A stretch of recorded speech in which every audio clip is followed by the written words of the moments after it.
하나님 감사합니다. 하나님께서 우리의 삶을 날마다 지키시고 우리에게 필요한 것들을 공급해 주셔서 이 땅에서 살아가는데 부족함이 없게 하시고 우리를 영육간에 강건케 지켜주셔서 감사합니다. 하나님, 아멘. 이 모든 은혜를 받았기에 우리가 살아갑니다. 이 시간 우리의 삶에 필요한 것이 이 땅에서 살아가는데 필요한 육신적인 것뿐만 아니라 또한 영적인 양식도 필요하다는 것을 우리가 알기에 이렇게 함께 말씀을 우리가 공부하기 위해 모였습니다. 하나님의 말씀은 살아있는 능력의 말씀이고 어떤 칼보다도 아주 예리해서 우리의 혼과 영과 관절과 골수를 찔러 쪼개며 우리 속에 있는 생각, 마음, 우리의 감정, 의지, 그 모든 것을 다 드러내어 무엇이 잘못되어 있는지를 보게 하십니다. 때로는 우리가 우리 안에 있는 그 잘못된 것, 죄악된 성품, 우리 마음 깊숙이 자리 잡고 있는 암적인 그 모든 악한 생각들을 보지 못할 때가 많이 있고, 그래서 우리 속에 있는 생각이 우리의 말로 나오고, 우리의 표정으로, 우리의 행동으로, 우리의 자세로, 태도로 나타납니다. 하나님 원하옵기는 주의 말씀으로 우리를 찌르시고, 쪼개시고, 수술하여 주셔서, 말씀의 능력이 우리의 병든 생각, 병든 의지, 병든 감정을 치유하고 고치고 새롭게 하고 온전케 하는 그러한 역사가 일어나는 시간 되도록 성령 하나님 주장하여 주시옵소서. 주님께서는 우리의 겉모습을 원하시는 것이 아니라 우리의 마음, 진정한 마음, 온전한 마음을 원하십니다. 주님은 우리가 겉으로 드러내는 것에 감동하지 않으시고 우리의 속 생각과 마음이 어떠한가를 보십니다. 하지만 너무나 자주 우리는 우리 내면의 마음의 생각을 우리가 중요하게 생각하기보다는 겉으로 보이는 일에 몰두할 때가 많습니다. 주님, 우리의 동기, 이유, 우리의 생각, 마음, 이 모든 것을 아시오니 특별히 우리 마음속에 누군가에 보이려고 하는 그런 욕망, 그것을 깨뜨려 주시옵소서. 우리의 교만을 우리가 잘하는 것으로 포장하는 그러한 잘못된 것, 때로는 무관심한 것을 우리가 태평하게 잘 살아가는 것처럼 꾸미기도 하는 그러한 모습, 외적으로 드러나는 모습과 활동을 믿음이라고 착각하는 그러한 잘못된 생각, 그러한 모든 것들을 변화시키는 주님의 음성을 우리에게 들려 주시옵소서. 그래서 아무도 보지 못하지만 우리의 속을 주님이 깨끗게 하시고 주님께서 중요하게 여기시는 것을 우리도 중요하게 여기는 자들 되게 하여 주시옵소서. 그래서 인정받는 것보다 정직한 것을 선택하게 하시고 누구에게인가 보여주려고 순종하는 것보다 진정한 순종을 하게 하시고 종교적인 행위와 습관적인 그러한 삶보다 주님을 사랑하고 이웃을 사랑하는 것을 택할 수 있도록 인도하여 주시옵소서. 아무리 겉모습이 그럴듯해도 주님께는 다 무용지물이라는 것을 우리가 기억하게 하시고 우리에게 진정한 믿음의 삶을 허락하여 주셔서 우리의 속 마음이 온전케 되고 바르게 된 그 모습이 우리의 겉의 삶으로 나타날 수 있도록 하나님 이 시간 성령님께서 도와주시옵소서. 예수 그리스도 이름으로 기도합니다. 아멘. 아멘. 아멘. 자, 우리 지난주에 이제 19장 이 소돔과 고모라 그 스보임 아드마 그 네 성이 이제 멸망당하고 심판당하는 그 모습까지 우리가 이제 좀 보았고 롯의 아내가 그 참 집착을 버리지 못하고 남겨놓은 것들을 여전히 바라보다가 소금 기둥이 되었다는 그 사실까지 우리가 봤습니다. 그래서 이제 이 막판에 다 이르렀는데요. 27절에 보니까 이제 창세기 19장 27절부터 좀 보겠습니다. 아브라함이 그 아침에 일찍이 일어나 여호와 앞에 서 있던 곳에 이르러 이렇게 합니다. 이제 그 밤이 아주 그냥 그 강렬한 여러 가지 사건이 있었던 밤이죠. 찾아간 천사들을 폭력적으로 강간하려고 동성애를 하려고 사람들이 몰려들었고 그들의 눈을 못 보게 했는데도 불구하고 어떻게든 이 범죄를 저지려고 하는 그곳에 천사들이 롯과 가족을 구원하기 위해서 재촉하고 재촉하는 모습이 있었습니다. 그리고 드디어 아침이 되었습니다. 롯과 가족들은 그 사이에 지금 막 피신하고 있습니다. 산으로 가는 게 힘들다고 소알이라는 작은 성에 들어가게 해달라고 막 요청하는 바람에 천사들이 그것까지도 허락해 주었습니다. 사실 이 소알 성도 심판의 대상이었습니다. 그런데 그 작은 성으로 피하는 것을 허용해 주었고, 그러느라고 이제 이 모든 시간이 다 흐르고 있는데 아침 일찍이 아브라함이 궁금해서 일찍이 일어났습니다. 그리고 그 소돔이 내려다 보이는 그곳에 올라가서 그 전날 여호와 하나님과 대화를 나눴던 그곳에서 서서 지금 소돔과 고모라를 바라보니까 눈을 들어 연기가 옹기가마의 연기같이 치솟음을 보았더라. 이렇게 28절에 말합니다. 하나님의 심판이 임한 것을 이 아브라함이 보게 됩니다. 아마 아브라함은 하나님과 나눈 대화를 통해서 소돔성에 고모라 성에 그곳에 의인 10명이 없구나. 하나님의 심판이 정당한 정의가 이루어지고 있구나 하는 것을 알게 되었을 겁니다. 그리고 그렇지만 하나님께서 29절에 보니까 하나님이 그 지역의 성을 멸하실 때, 곧 롯이 거주하는 성을 엎으실 때에 하나님이 아브라함을 생각하사 이렇게 표현이 됩니다. 롯을 그 엎으시는 중에서 내보내셨더라. 하나님이 생각하셨다, 기억하셨다 이 표현입니다. 우리가 그 노아의 홍수 심판에서 하나님이 노아를 기억하셨다 이렇게 했습니다. 하나님이 기억하신다는 것은 단순히 생각을 떠올리는 것이 아니라 하나님이 무엇인가를 기억하셨다 하는 것은 곧 행동으로, 실천으로 옮기시는 것을 항상 수반합니다. 그래서 하나님이 우리를 생각하신다, 우리를 기억하신다 하는 것은 하나님이 우리를 위해 움직이시고 역사하시고 이 일을 이루신다는 것을 보여줍니다. 지금 여기에서도 하나님이 그 아브라함을 생각하시고 기억하시고 롯을 그곳에서 건져 주십니다. 이 아침이 사실은 해가 떠오르는 참 아침마다 새롭게 해가 떠오르는 걸 보면서 힘차게 새 출발을 해야 하는 아침이지만 소돔과 고모라 성에 그곳에는 심판의 아침이 되었습니다. 참 아이러니합니다. 그 한밤중에 심판이 임했으면 그게 우리의 이미지에는 더 맞을 것 같지만 해가 떠오르는 그 아침에 이미 심판이 임해서 연기로 잿더미로 변한 그 모습이 심판된 그 성읍의 모습이 아브라함의 눈에 들어옵니다. 굉장히 큰 비극적인 사건입니다. 감사하게도 하나님은 우리에게 진정한 구원의 해를 약속해 주셨습니다. 그 약속이 바로 예수 그리스도가 오실 것에 대한 약속입니다. 이러한 이 소돔과 고모라에 대한 심판을 기억하고 있는 이스라엘 백성들, 이 모세를 통해서 훨씬 전에 있었던 아브라함 시대에 있었던 이 사건을 이스라엘 백성들에게 모세가 알려주었고, 이 사건을 다 기억하고 있는 이스라엘 백성들에게 그들이 하나님께 불순종해서 이방의 포로로 잡혀가고 아무 소망이 없다고 그들이 좌절하고 절망할 때에 이사야는 하나님의 백성에게, 흑암에 있던 하나님의 백성에게 큰 빛이 임할 거라고 예언을 합니다. 사망의 그늘진 땅에 살아가는 사람들, 이방 나라의 포로로 잡혀간 그런 사람들에게 빛이 비칠 것이라고 예언을 합니다. 이사야서 9장에서. 그리고 그 예언대로 예수님께서 오신 것입니다. 예수님은 정말 떠오르는 해와 같이 우리에게 구원을 가져다 주십니다. 그래서 예수님 오시기 약 400년 전에 말라기 선지자가 이렇게 이야기를 합니다. 용광로처럼 타오르는 날이 올 것이다.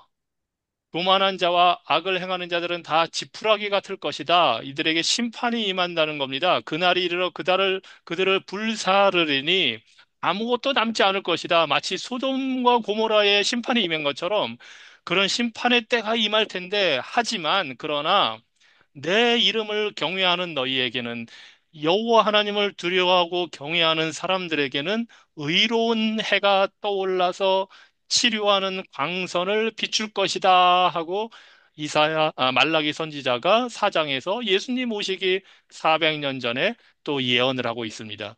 이사야 선지자는 빛이 떠오를 것이라고 했고, 말라기 선지자 역시 의로운 해가 떠오른다고 했습니다. 이것이 바로 예수 그리스도에 대한 예언입니다. 그리고 과연 그대로 누가복음 1장에서 예수님의 오심 탄생을 이야기하면서 웃는 해가 위로부터 우리에게 임했다 합니다. 어두움과 죽음의 그늘에 앉은 자들에게 빛이 비추었다 합니다. 예수님의 탄생은 곧 이사야 선지자, 말라기 선지자가 예언한 의로운 해, 치료하는 광선, 빛, 그 빛이십니다. 그리고 그 빛이, 그 태양빛이 위로부터, 하늘로부터 임했다고 합니다. 우리 예수님은 하나님께서 보내주신 우리 죄의 어둠을 비추는 태양빛이시며 사망의 그늘에서 신음하는 그러한 자들에게 구원의 길을 보여주시는 참된 빛이십니다. 그래서 이 소돔과 고모라의 심판의 이 모습에서도 우리는 구약 내내 관통하는 하나님이 보내주시는 구원의 빛을 우리가 예상하게 됩니다.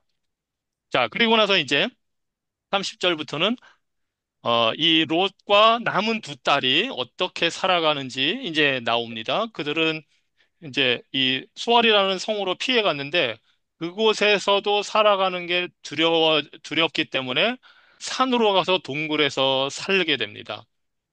아마 심판이 또 소알에 임할까 봐 두려워했을 수도 있고, 소알 역시 원래 심판의 대상이 될 정도로 악한 그러한 성읍이었기 때문에 이 롯으로서는 안심할 수가 없었습니다. 그래서 결국은 사람들이 살지 않는 산 쪽으로 가서 동굴에서 살아갑니다. 그런데 거기서 참 우리가 상식적으로는 생각하기 어려운 일들이 일어납니다. 롯의 두 딸들이 아버지에게 술을 먹이고 인사불성이 된 상태에서 근친상간을 통해서 아들들을 낳게 됩니다. 아마 이 딸들은 후손을 잊지 못할까 봐 걱정했을 겁니다. 아버지의 이름을 남기지 못할까 봐. 그리고 이들은 이제 외진 곳에서 따로 사니까 사람들을 정상적으로 만날 수가 없었을 겁니다. 한 가지 궁금한 건 왜 아브라함에게 돌아가지 않았을까? 그렇게 원래 아브라함과 친족 관계였고 이렇게 힘들게 되었고 삶이 어려워졌으면 아브라함으로게로 돌아가서 도움을 청하고 그곳에서 같이 살아도 지금 모든 것을 다 잃고 몸만 빠져나왔으니까 다른 재산들도 없을 테고 그렇다면 아브라함에게로 돌아가서 하나님의 백성으로 다시 돼서 그렇게 살아가는 삶을 왜 선택하지 않았을까 하고 정말 궁금함이 남습니다. 아마 이 롯과 이 두 딸들에게는 소돔에서 살면서 그곳에서 익혔던 가치관, 그곳에서 받은 문화, 그 세상의 영향을 지금 벗어나지 못했다고밖에 볼 수가 없었습니다. 한번 세상에 잘못 발을 내디디면 세상의 가치관이나 문화를 따라가면 정말 회복되기가 참 힘들다는 것을 보여줍니다. 롯과 두 딸들은 소돔에서는 육신적으로, 물리적으로는 나왔지만 그 가치관, 죄악된 그 영향에서는 빠져나오는 것이 너무나 힘들었습니다. 그리고 이 두 딸들이 소돔에서 아버지의 모습을 보면서 어떻게 사는 것이 경건하고 의로운 삶인지를 제대로 배우지를 못했습니다. 그 롯이 고민하고 악한 세상에서 살면서 그곳에서 나름대로 의롭게 살려고 했지만 막상 그 삶을 포기하고 싶어 하진 않았습니다. 아마 롯이 아내가 이 뒤돌아 봐서 그렇게 소금 기둥이 된 이유 중에 하나는 아마도 롯이 그 소돔에서 만난 여자가 아내가 되었고, 그래서 그 소돔의 영향으로부터 벗어나지 못했기 때문일 수도 있습니다. 뭐 정확한 정보는 없지만 우리가 추측해 보건대. 그래서 참 안타깝게도 근친상간을 해서 아들들을 낳게 되는데 이름을 모압, 벤암미 이렇게 지었습니다. 모압이라는 이름의 뜻은 아버지의 아들이라는 뜻입니다. 근친상간을 해서 낳은 아들 그대로, 이 아이는 아버지의 아들입니다 하고 지금 보여주고 있는 겁니다. 배남미도 내 친족의 아들입니다 하는 뜻입니다. 그 아들들의 이름에 그들이 어떻게 출생하게 되었는지를 그대로 보여주고 있습니다. 참 안타까운 모습입니다. 이게 노아도 사실 그랬거든요. 홍수가 끝나고 나서 이제 안정이 되고 정착해서 살면서 노아가 술에 취해서 실수하고 잘못하는 그 모습이 어떻게 보면 여기서 또 반복이 되는 겁니다. 이 롯과 두 딸들은 소돔에서 빠져나왔지만 그들의 삶의 모습을 보면 이 동굴 속에서 다시 소돔의 모습이 나타나는 것을 보게 됩니다. 노아가 홍수 때 살아남았지만 그 함의한 그 일들을 보면 홍수 전에 있었던 악한 삶의 모습이 다시 거기에서 고개를 쳐드는 모습을 봅니다. 죄가 얼마나 뿌리 깊게 우리에게, 인간에게, 인류에게 자리 잡고 있는지, 죄가 얼마나 뱀이 아담과 하와를 유혹할 때처럼 고개를 쳐들고 사람들을 사로잡고 있는지를 보여줍니다.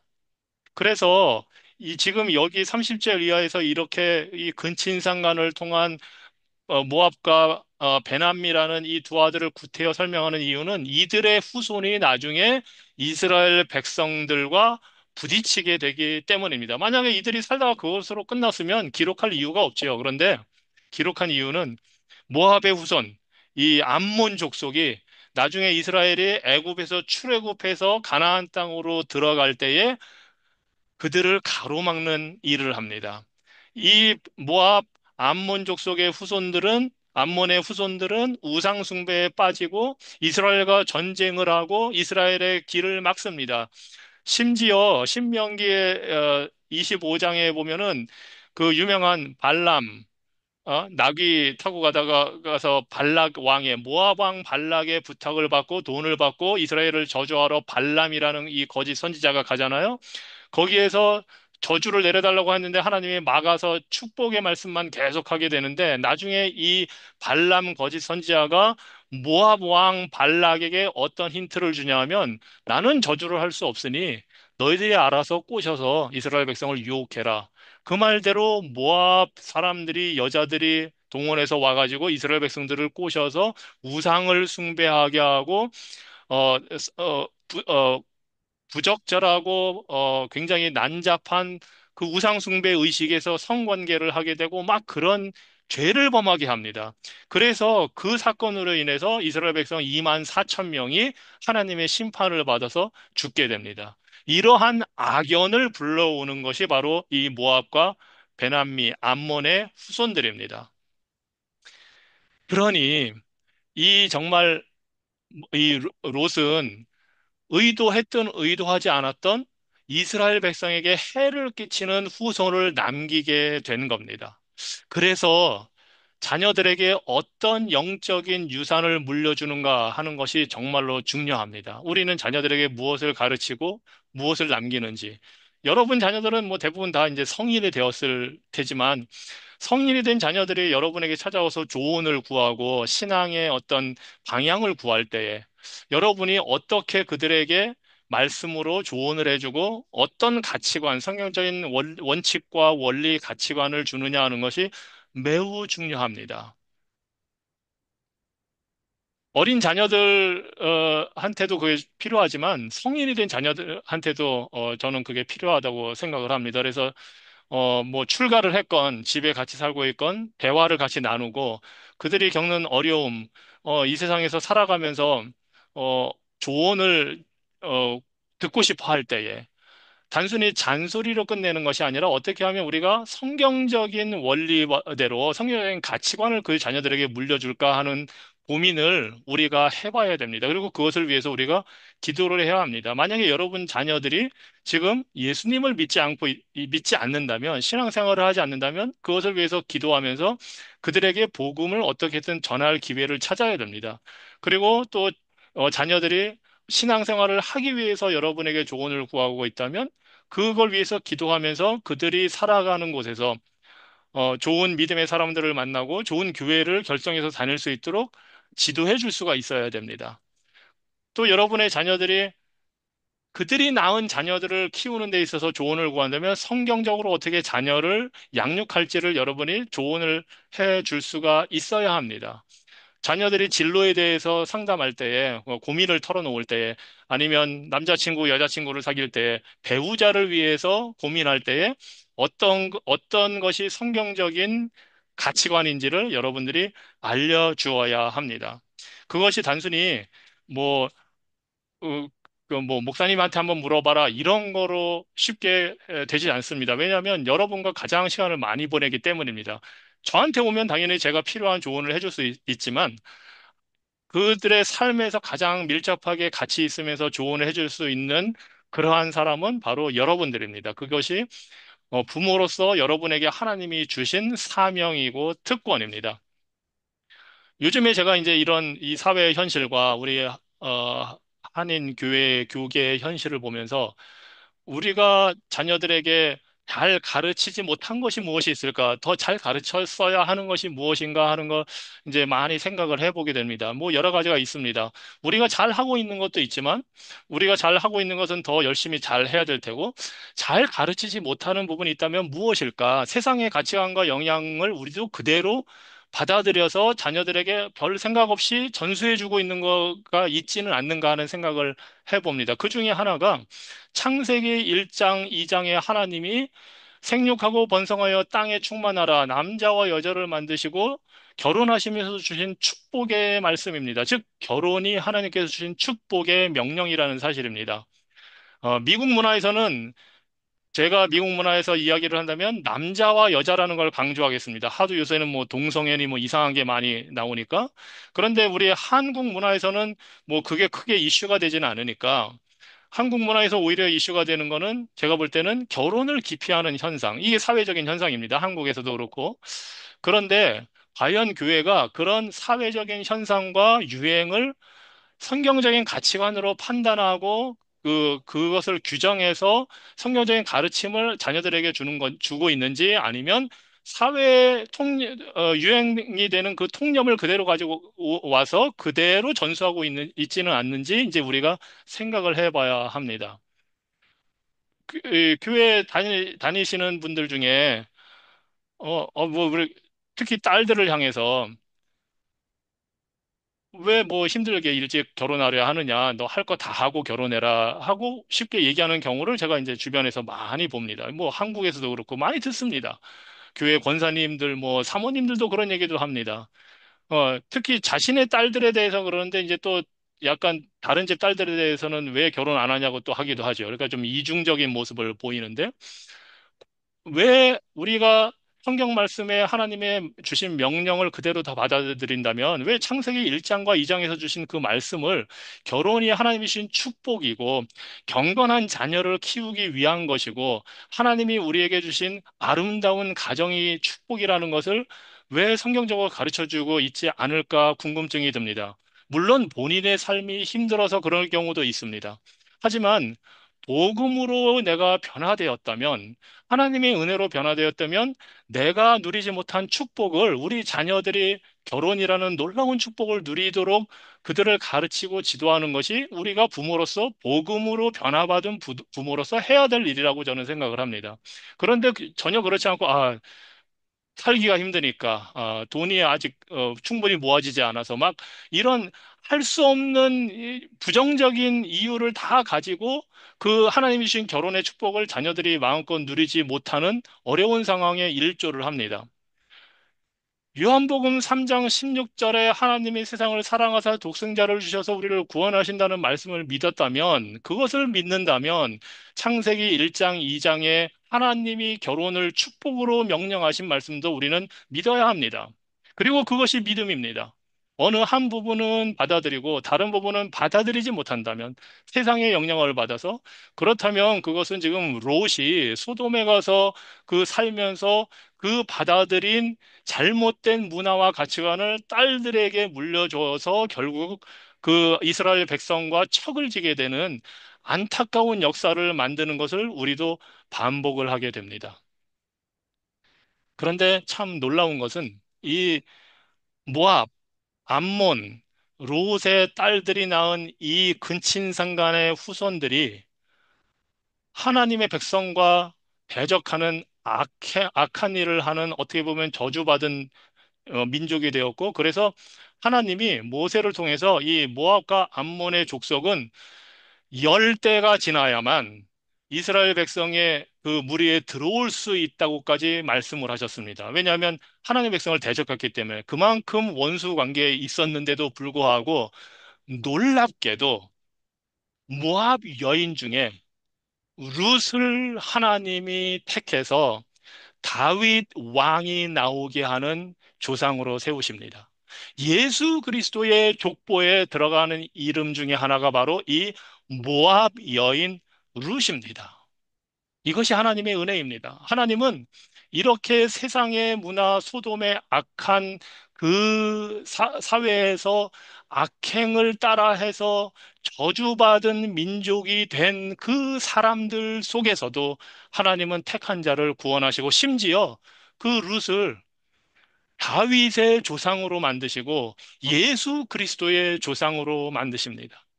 예수 그리스도의 족보에 나오는 여인 5명 중에 라합이 있고요.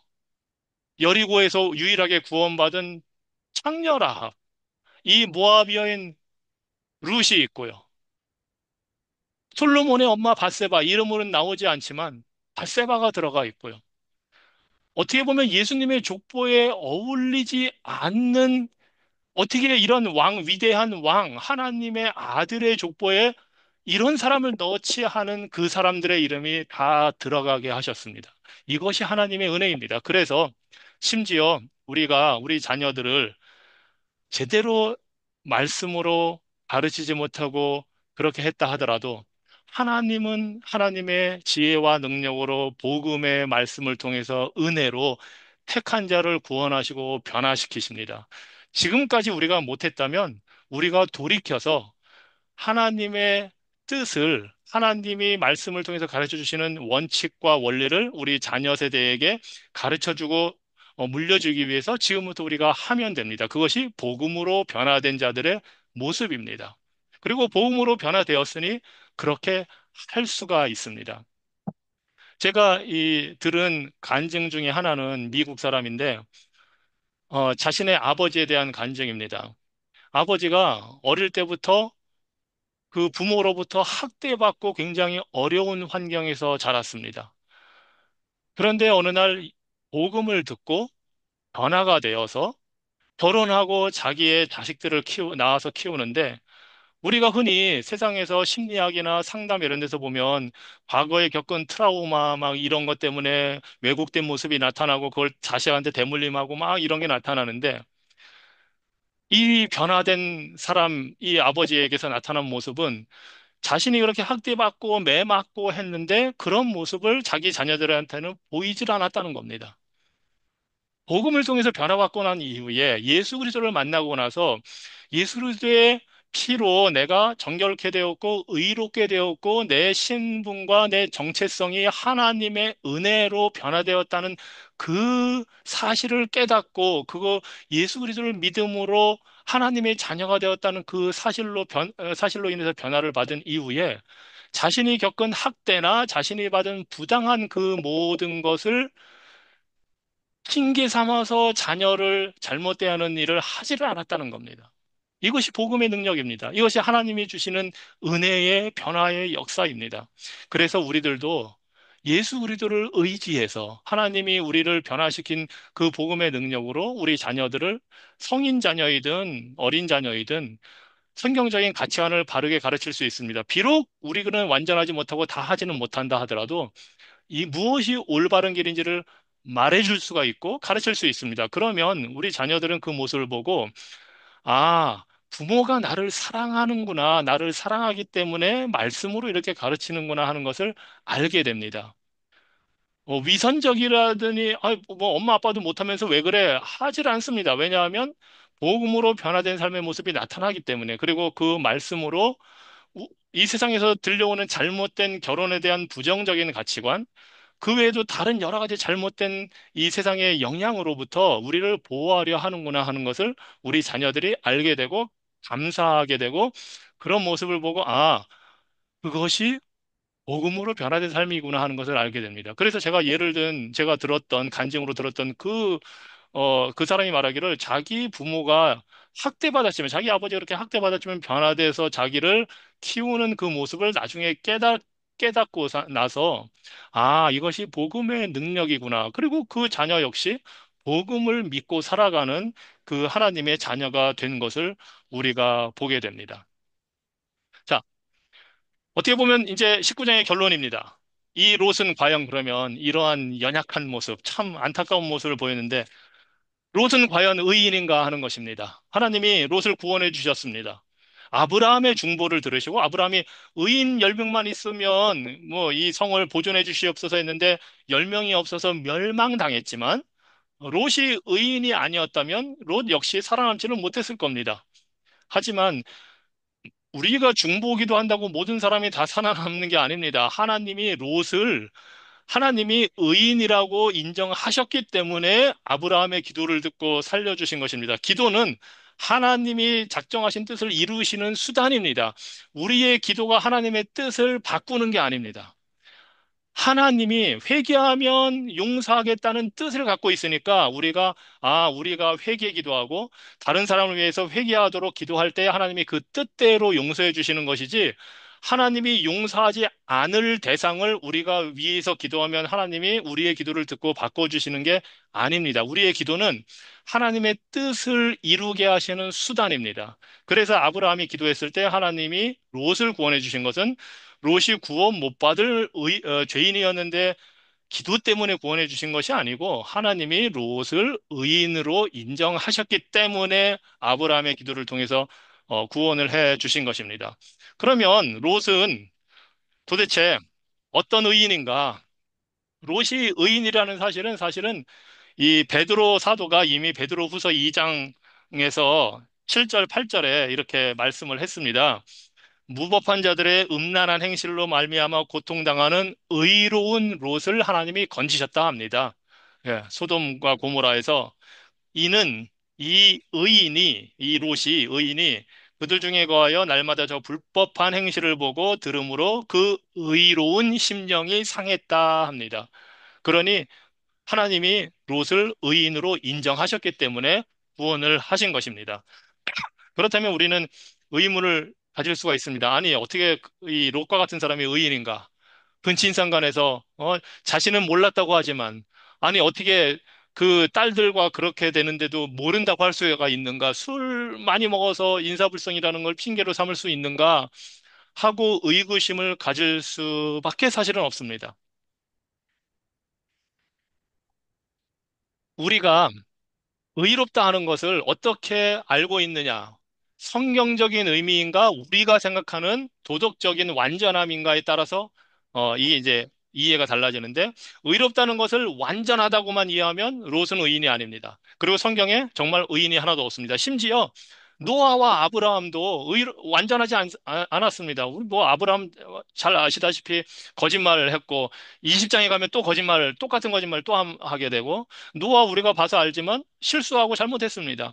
그러니 노아도 아브라함도 의롭지 않고 물론 이 롯은 노아 아브라함보다 훨씬 좀 못합니다. 지금 보면 그 모습을 보면 그런데 이 세상에 완전한 자는 없다는 것을 우리는 다 압니다. 하지만 노아 아브라함 그들이 의롭다고 된 것은 하나님이 그들의 믿음을 보시고 의롭다고 한 것이지 완전해서 의롭다고 인정하신 게 아니라는 사실입니다. 똑같이 롯도 하나님이 완전해서 의롭다 하신 게 아니고 하나님이 인정했기 때문에 의인인 것입니다. 우리 모두는 다 불완전합니다. 하나님이 의롭다고 인정, 그것을 칭의라고 합니다. 그래서 우리가 의로운 것이지 하나님이 인정 안 하시면 우리는 완전하지 않으니까 당연히 다 불의한 자들이고 죄인입니다. 그리고 하나님이 우리를 의롭다고 인정하는 것은 믿음을 통해서입니다.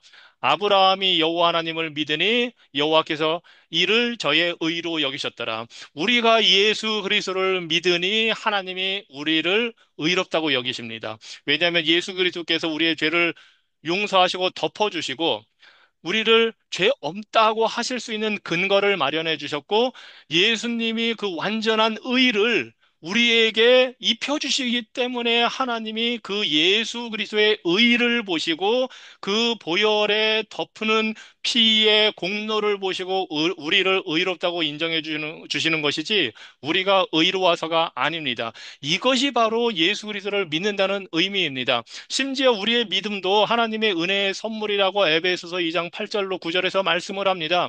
우리는 우리가 믿는 것 굉장히 막 우리가 믿음이 좋고 믿음이 크고 막 이런 것을 되게 좀 드러내려고 합니다. 아닙니다. 우리의 믿음은 그 은혜를 받는 수단입니다. 믿음은 겨자씨만한 믿음만 있어도 그 칭의의 은혜를 받는 것이지 우리의 믿음이 커져야만 받는 것도 아닙니다. 하나님이 우리를 의롭다고 인정해 주심으로 우리가 의롭게 되고 그 믿음이 가치가 있게 되는 겁니다. 이 모습을 볼 때 롯은 하나님이 인정한 의인입니다. 그래서 구원해 주셨고, 그렇지만 굉장히 연약한 사람입니다. 그리고 어떻게 보면 이게 우리에게도 소망이 됩니다. 만약에 아브라함, 노아, 롯이 다 완벽하게 보이는 사람이었다면 사람들이 다 절망할 겁니다. 아, 성경에 나오는 사람들은 이렇게 위대한데 왜 우리는 이렇게 못 될까, 안 될까 합니다. 아닙니다. 하나님은 우리 사람들에 대해서 환상을 갖고 계시지 않습니다. 우리들이 어떠한 존재인지를 너무나 잘 알고 계셔서 아브라함이든 노아든 롯이든 우리 모두가 얼마나 불완전한지 알고 계시고 있는 모습 그대로 우리에게 보여주시고 있는 모습 그대로 우리를 받아주십니다. 유일한 차이점은 즉 우리를 있는 모습 그대로 받아들일 때에 하나님이 한 가지 더해 주시는 것은 곧 예수 그리스도의 의뿐입니다. 그렇게 해서 우리를 있는 모습 그대로 받아들이실 수가 있습니다. 예수님의 의가 없으면, 예수님의 속죄의 대속의 공로가 없으면 우리 있는 모습 그대로 하나님이 받아들이실 이유가 없습니다. 자, 하나님이 예수 그리스도 때문에 우리를 있는 모습 그대로 받아들여 주셨으니 우리도 형제 자매를 대할 때, 성도들을 대할 때에 있는 모습 그대로를 받아들여야 합니다. 그럴 수가 있습니다. 왜? 예수 그리스도가 계시기 때문입니다. 사실 있는 모습 그대로 받아들인다는 게 얼마나 어렵습니까? 부부 사이에서도 힘들고, 아무리 내 사랑하는 자식이지만 때로는, 야, 저걸 어떻게 해야 할 때가 있지는 않습니까? 아무리 말 잘 들어도, 어쩌다가 말을 안 듣고 그러면 정말, 열불이 날 텐데, 그런 우리의 있는 모습을 서로가 더군다나 가족도 아닌 남인데, 어떻게 보면 받아들인다는 게 얼마나 어렵겠습니까? 그런데, 예수님을 믿음으로 예수 그리스도의 몸된 교회의 지체로 형제 자매로 우리를 부르신 것은 하나님이 우리를 있는 그대로 용납하고 받아들이듯이 우리도 서로 용납하고 받아들이라고 그렇게 부르신 것입니다. 다시 말하면 우리는 연약한 모습이 있는 그대로 보여줄 수가 있다는 사실입니다. 아프면 아픈 대로, 상처받은 모습이면 상처받은 모습 그대로, 내가 약점이 있으면 있는 모습 그대로 서로에게 보여줄 수가 있고, 그 모습을 그대로 받아들일 수가 있는 겁니다. 그게 복음의 능력이고, 복음의 은혜로 이루어지는 일입니다. 겉으로 잘 된 모습만 자꾸 보이려고 하고, 아니, 가족 간에는 뭐 흉허물 다 서로 알게 되는 거 아닙니까? 우리는 하나님의 가족입니다. 흉허물을 다 보고 알아도 그것을 예수 그리스도 안에 있기 때문에 마치 하나님이 예수 그리스도의 의를 보시고 우리를 받아들이신 것처럼 우리 역시 그 개개인은 우리 눈에 우리가 볼 때 마음에 안 드는 구석이 있고 나랑 취미도 다르고 생각도 다르고 배경도 다르고 뭐 물질 뭐 재산 정도도 다르고 학업 배운 정도도 다르고 다 다르지 않습니까?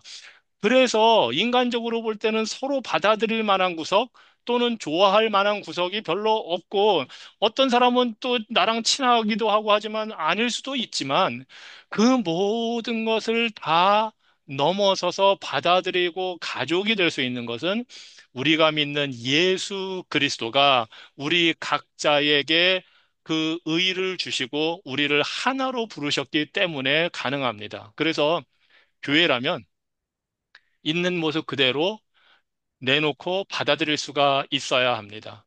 때로는 위로하고 격려하고, 때로는 따끔하게 권면을 할 수도 있어야 합니다. 말씀으로 권면을 하고 하지만 친절하게 권면해야 합니다. 그것이 하나님 예수께서 사도들을 통해서 우리에게 주신 교훈입니다. 예. 좋은 말만 해주는 것이 성도가 된다는 것이 아닙니다. 때로는 말씀으로 바로잡아 줘야 되고 그게 하나님의 말씀에 감동으로 된 말씀에 하는 역사가 그겁니다. 제가 가르치고 설교할 때에 의로 교육하고 훈계하고 책망도 하고 합니다. 그게 말씀의 역할이기 때문입니다. 하지만 그 모든 것은 가족이고 사랑을 바탕으로 하는 것이고 우리가 서로에 대해서도 그렇게 할 수가 있어야 됩니다. 위로하고 격려하고 때로는 바로잡고 책망하고 이 책망이라는 말이 한국말로 번역돼서 좀 이렇게 안 좋게 들릴 수도 있지만 그 원래 의도가 고쳐주기 위해서 바로잡으라는 권면하라는 겁니다. 그러면 우리가 그 말씀에도 순종해서 하지만 당연히 상대를 배려하면서 해야죠. 강압적으로 하는 게 아니고 그렇게 지혜롭게 말을 해서 서로를 세워가는 것. 이것이 교회로 부름을 받고 복음으로 변화된 사람들이 할 수 있고 해야 하는 일입니다. 자, 19장을 마무리하겠습니다. 19장에 보면 우리 하나님이 정의의 하나님이심을 보여줍니다. 심판하십니다. 하나님의 의로운 기준으로 심판하십니다. 하지만 또한 자비로운 하나님이심을 보여줍니다. 하나님이 그 악한 자들 가운데서도 하나님이 의롭다고 인정한 택한 백성은 건져 주십니다. 그래서 사실은 정의는 우리가 흔히 아는 대로 권선징악입니다. 선을 에 대해서는 상을 주고 악을 징벌하는 것, 이것이 정의이고 하나님은 그대로 하십니다. 그런데 자비라는 것은 의인을 악인과 함께 멸망시키지 않는 것입니다. 그리고 사실은 우리가 지금까지 다 얘기했지만 롯 역시 완전한 사람도 아니었고 심지어 매우 불완전하고 매우 연약한 사람임을 알 수 있습니다. 롯과 소돔에 사는 사람들 차이가 그렇게 크질 않습니다. 우리 역시 마찬가지입니다. 우리 모두는 하나님의 기준으로 보면 정의로우신 하나님의 그 정의를 따라서 볼 때는 다 심판받는 게 악을 벌하시는 심판을 받는 게 마땅하지만 우리를 멸망시키지 않고 의롭다고 인정해 주시고 받아주시고 구원해 주신 것, 그것이 바로 자비입니다. 우리 하나님은 의로우시고 정의로우시고 그러면서 자비로우셔서 기도를 들으시고 중보기도 할 때에 받아주시는 분이십니다. 그 하나님이 예수 그리스도를 통해서 우리를 구원해 주셨고 이제 우리에게 그 하나님을 닮아 예수 그리스도를 닮아서 의로운 삶, 정의로운 삶을 살고 자비를 베푸는 삶을 살라고 하십니다. 음, 이것이 19장의 이제 교훈이고, 우리가 이제 20장으로 들어갑니다. 20장.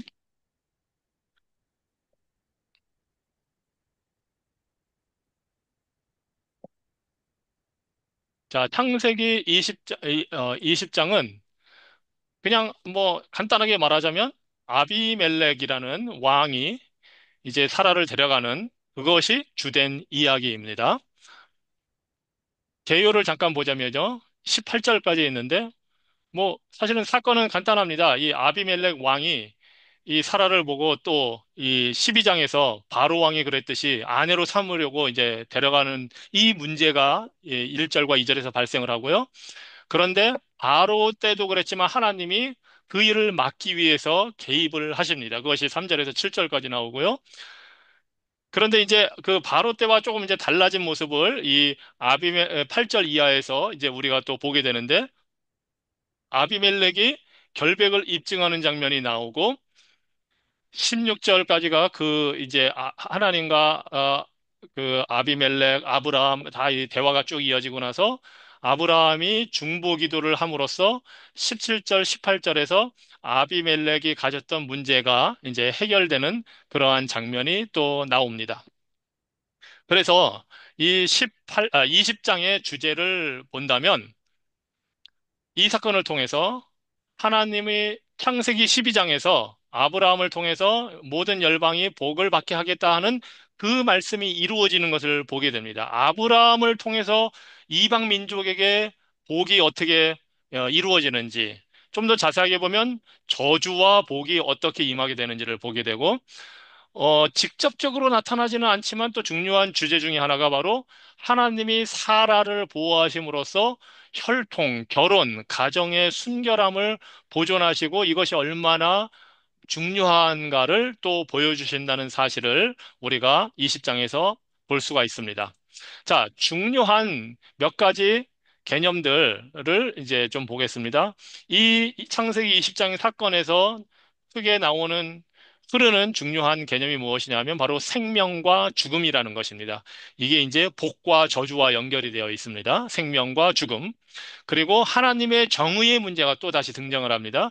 이 성경이 참 재미있는 게 한 장을 보면 그 앞에 장이나 그 뒤에 장을 보면 이렇게 중요한 내용, 개념, 주제가 연결이 됩니다. 지금 우리가 18장부터 19장까지 소돔성을 심판하시는 하나님의 그 정의에 대해서 살펴봤잖아요. 20장에 또 그게 반복이 됩니다. 그리고 또한 인간의 도덕적인 책임이 얼마나 중요한가가 또 나옵니다. 그게 이제 또 19장부터 연결되는 것도 중에 하나이고요.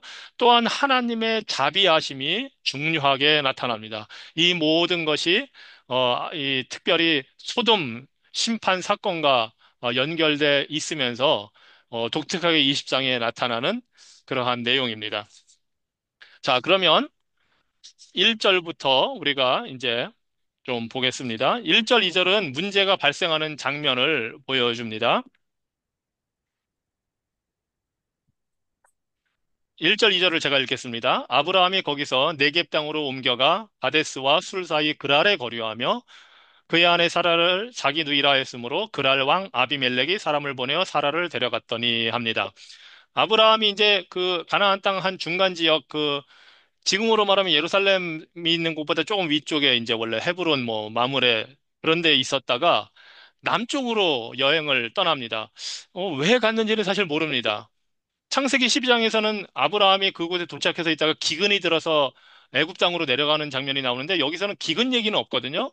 아마 아브라함은 이제 유목 생활을 하니까 정착해서 농사 짓는 사람이 아니니까 그 목초지를 따라서 이제 내려갔을 가능성이 있습니다.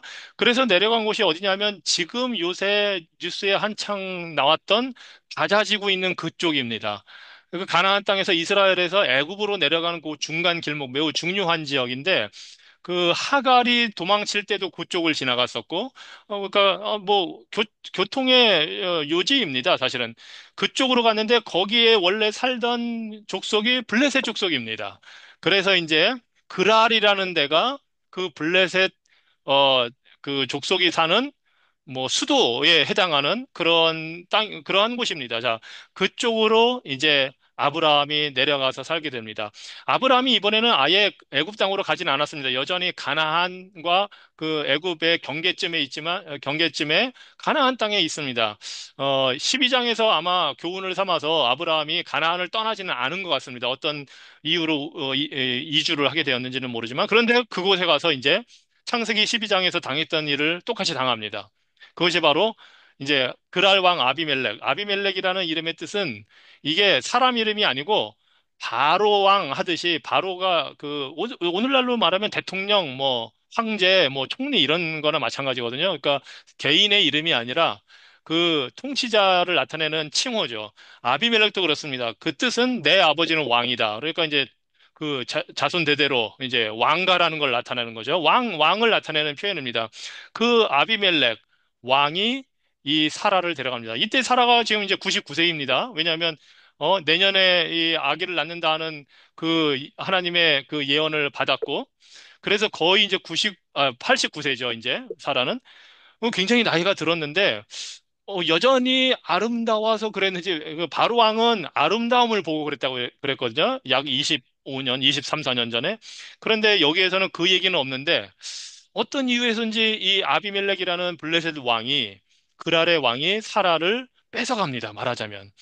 아마 그 당시 고대 근동사회 요즘으로 치면 상류층의 그 하나의 정치적인 경제적인 고려 때문일 겁니다. 이제 이 아브라함의 그 전쟁에 나왔을 때 318명이었나요? 그 집에서 키운 용사들을 데려갈 정도로 굉장히 큰 무리를 이끌고 다니는 그러니까 그 당시로 말하면 한 부족의 부족장인 겁니다. 누구도 무시할 수 없는.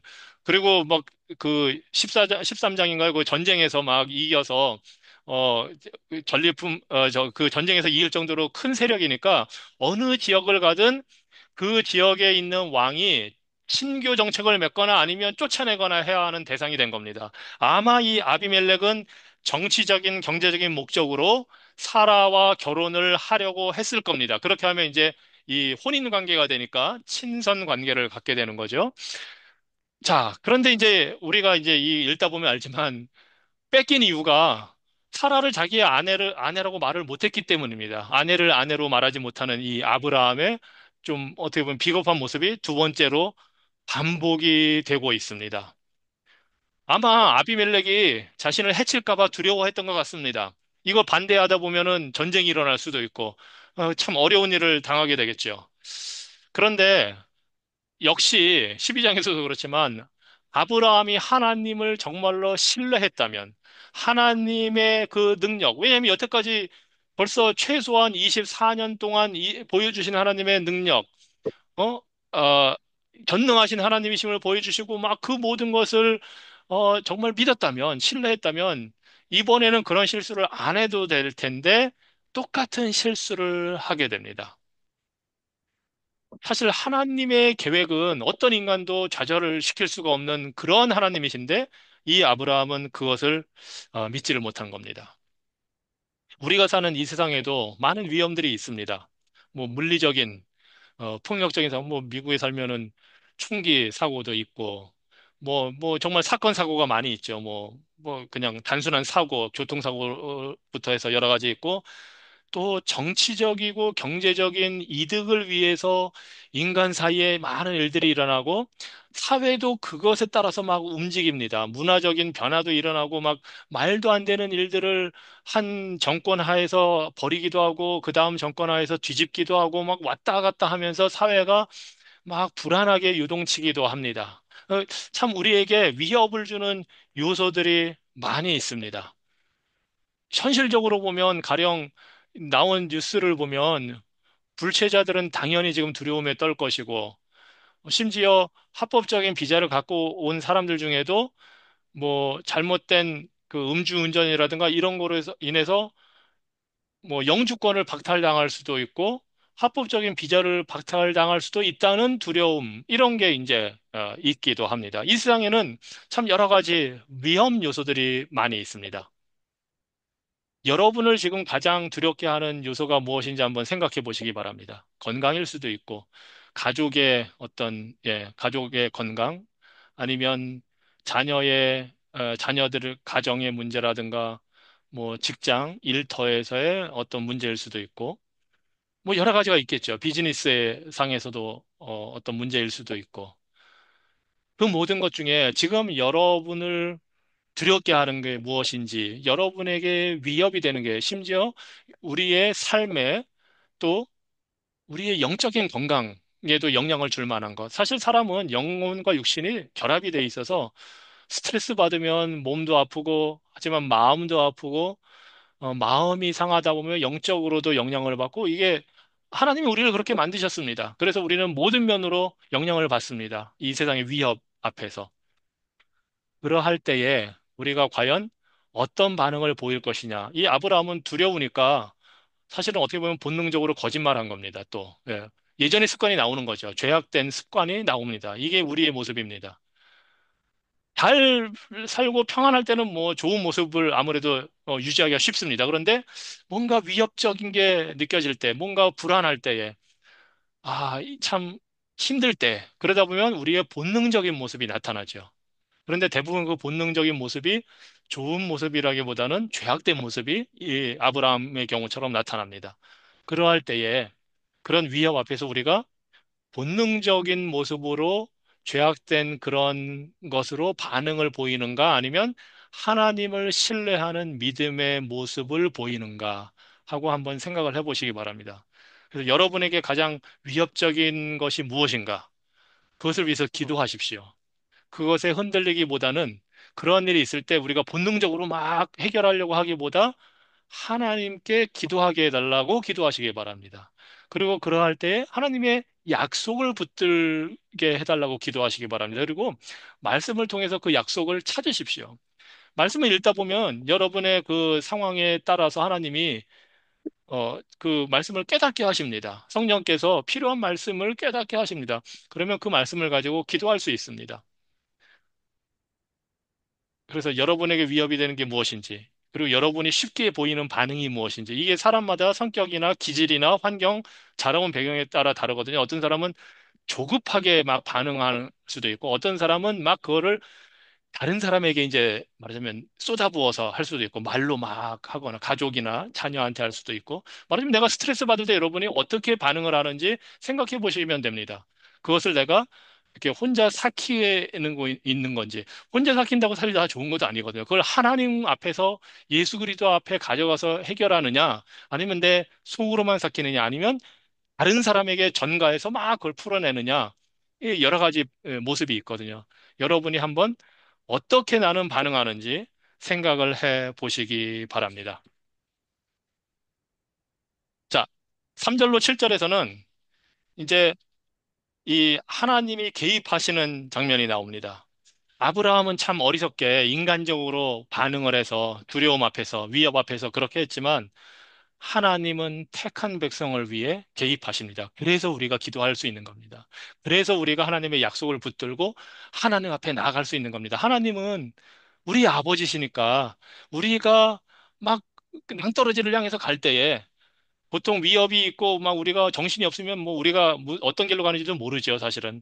낭떠러지로 가든 물가로 가든 막 물 깊은 곳으로 걸어 들어가는 걸 모르고 우리는 가지만 하나님 아버지는 우리를 다 지켜보시고 필요한 때에 딱 개입을 하십니다. 그 모습이 이제 이 3절 이하에 나옵니다.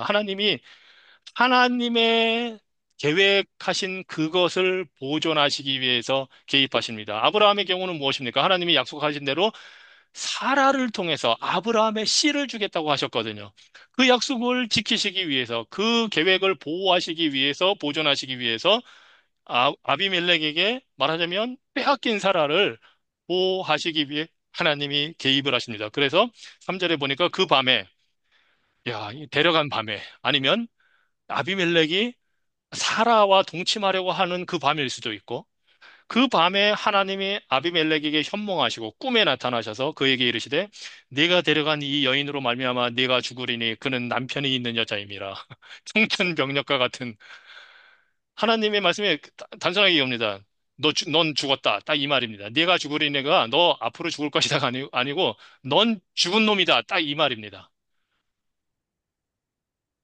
남편이 있는 여자다. 너 지금 간음죄를 짓고 있는 거다 하고 하나님이 경고의 무서운 심판의 저주의 말씀을 하시는 겁니다. 하나님은 뭐 아브라함은 이 사건을 알았겠습니까? 하나님이 아비멜렉의 꿈에 나타났다는 사실을 몰랐을 거예요. 그런데 하나님은 여전히 어떻게 보면 참 아브라함이 우리가 동정을 해야 할지 불쌍한 존재 아닙니까? 아내 사라를 빼앗기고 나서 거짓말로 자기 목숨 부지하려고 지금 자기 딴에 이렇게 해서 내가 이렇게 해서라도 내 생명과 사라를 보호해야 하나님의 약속을 이루게 되지 않을까 하고 아마 합리화했을 수도 있습니다. 아니 내가 아비멜렉에게 죽임 당하면 하나님의 약속이 이루어지지 않잖아요, 하나님 하고 핑계댈 수도 있죠. 얼마나 좀 자괴감, 뭐 막 여러 가지 생각이 들었을 겁니다. 그 밤에 아브라함이라고 잠을 들 수가 있었겠어요?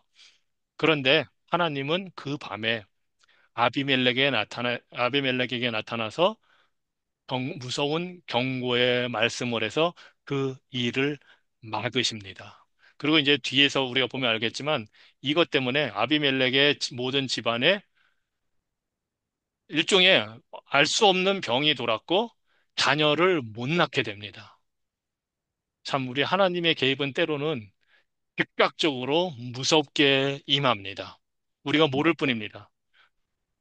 우리가 어려움을 겪고 있을 때에 어떤 인간관계일 수도 있고 어떤 상황인데 우리는 모르지만 저쪽 편에 상대방에게 또는 제3자에게 하나님이 우리는 모르는 방식으로 알 수는 없지만 일하고 계시고 개입하고 계실 수도 있습니다. 그리고 사실은 그렇게 하십니다.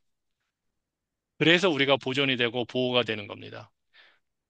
뒤집어 말하면 때로는 하나님이 나에게 아비멜렉에게 이렇게 직접적으로 말하시는 것처럼은 아니겠지만 나에게 어떤 일을 하나님께서 하게 하셔서 우리가 전혀 모르는 상황에 있는 사람에게 도움이 되게 하실 수도 있습니다. 하나님은 하나님의 목적과 영광을 위해서 우리 각 개개인을 심지어 믿는 자든 믿지 않는 자든 가리지 않고 하나님의 계획을 위해서라면 개입하셔서 일을 하시는 전능하신 하나님이십니다. 그 하나님이 우리의 아버지 되시는 게 얼마나 다행인지 모릅니다. 만약에 아멘. 그런 하나님이 우리의 아버지가 아니고 남의 아버지라면 얼마나 무섭겠습니까? 정말로 우리가 무서워하고 두려워해야 할 대상은 바로 그런 하나님입니다. 아멘. 그런데 그 하나님을 우리가 경외하고 두려워할 때 다른 것을 우리가 두려워하지 않게 됩니다. 왜냐하면 그 하나님이 우리의 피난처요 아버지가 되시기 때문입니다. 아멘. 기도하겠습니다. 하나님, 참 하나님의 말씀은 놀랍습니다. 이 롯의 모습, 아브라함의 모습을 통해서 보여주시는 대로 우리의 영적인 상태, 우리의 모습을 보게 하여 주시옵소서. 말씀으로 우리 안에 있는 모든 것들, 우리가 알지도 못하는 것들, 아니 우리가 못 본 채 하고 싶은 것들, 그 모든 것도 드러내어 주시고, 그것을 예수 그리스도의 대속의 십자가의 보혈의 은혜로 씻으시고, 온전케 하시고, 의롭다고 하신다는 하나님의 은혜를 보게 하여 주시고, 그 하나님이 우리의 아버지가 되신다는 사실을 보게 하시고, 주의 영광과 목적을 위해 우리 삶에 개입하시고, 말씀을 통해 역사하시고, 성령을 통해 개입하시고, 우리에게 개입하시는 그 하나님의 능력과 지혜로 우리가 온전히 하나님의 목적에 합당한 사람들이 되게 하신다는 사실을 우리가 믿고 하나님만 의지하고 두려워하고 신뢰하며 살아가는 믿음의 백성들 될 수 있도록 인도하여 주시옵소서. 예수 그리스도 이름으로 기도합니다. 아멘. 아멘. 아멘. 네, 수고하셨습니다. 예, 감사합니다. 수고하셨습니다. 감사합니다. 수고하셨습니다. 예, 안녕히 그래요. 계세요. 안녕히 주무세요. 예. 안녕히 계세요.